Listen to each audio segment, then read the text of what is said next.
اعوذ باللہ من الشیطان الرجیم، بسم اللہ الرحمن الرحیم۔ یوسف کو بادشاہی کا خواب دکھایا، باپ کو بھی پتہ چل گیا، ایک موجودہ نبی ہے تو دوسرا مستقبل کا نبی ہے، مگر دونوں کو ہوا نہیں لگنے دی کہ یہ کیسے ہوگا۔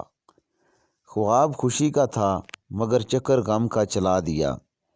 یوسف 2 کلومیٹر دور کنویں میں پڑا ہے، خوشبو نہیں آنے دی، اگر خوشبو آ گئی تو باپ ہے رہ نہیں سکے گا، جا کر نکلوا لے گا، جب کہ بادشاہی کے لیے سفر اسی کنویں سے لکھا گیا تھا۔ سمجھا دوں گا تو ابھی اخلاقی طور پہ بہت برا لگتا ہے کہ ایک باپ اپنے بیٹے کو بادشاہ بنانے کے لیے اسے کنویں میں ڈال کر درخت کے پیچھے سے جھانک جھانک کر دیکھے کہ قافلے والوں نے اٹھایا ہے یا نہیں، لہٰذا سارا انتظام اپنے ہاتھ میں رکھا ہے۔ اگر یوسف کے بھائیوں کو پتہ ہوتا کہ کوئی کنویں میں گرنا بادشاہ بننا ہے اور وہ یوسف کی مخالفت کر کے اصل میں اسے بادشاہ بنانے میں اللہ کی طرف سے استعمال ہو رہے ہیں، تو وہ ایک دوسرے کی منتیں کرتے کہ مجھے دھکا دے دو۔ یوسف عزیز کے گھر گئے تو نعمتوں بھرے ماحول سے اٹھا کر جیل میں ڈال دیا گیا کہ جیل کے ساتھیوں کی تعبیر بتائی تو بچ جانے والے سے کہا کہ میرے کیس کا ذکر کرنا بادشاہ کے دربار میں، مگر مناسب وقت تک یوسف کو جیل میں رکھنے کی اسکیم کے تحت شیطان نے اسے بلا دیا۔ یوں شیطان بھی اللہ کی اسکیم کو نہ سمجھ سکا اور بطور ٹول استعمال ہو گیا۔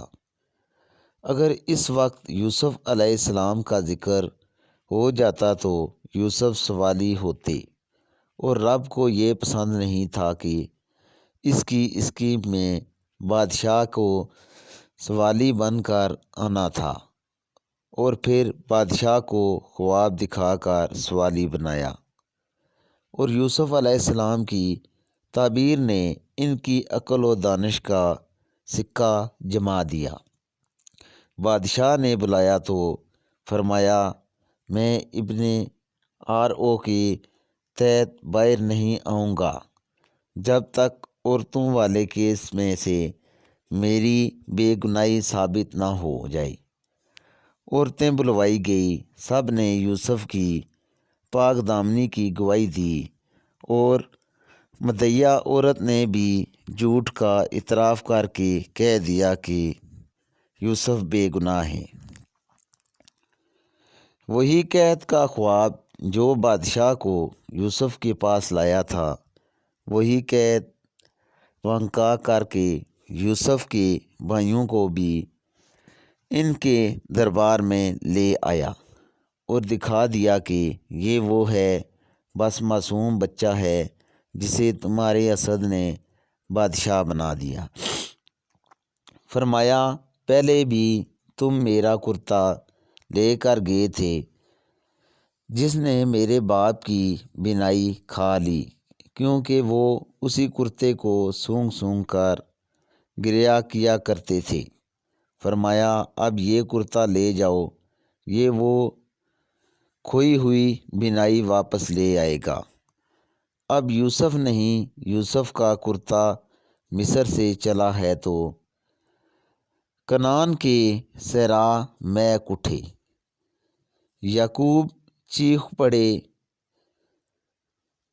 تم مجھے ستایا ہوا نہ کہو تو ایک بات کہوں، مجھے یوسف کی خوشبو آ رہی ہے۔ سبحان اللہ۔ جب رب نہیں چاہتا تھا تو 2 کلومیٹر دور کے کنویں سے خبر نہیں آنے دی، جب سوچ کر گیا ہے تو مصر سے کنعان تک خوشبو سفر کر گئی ہے۔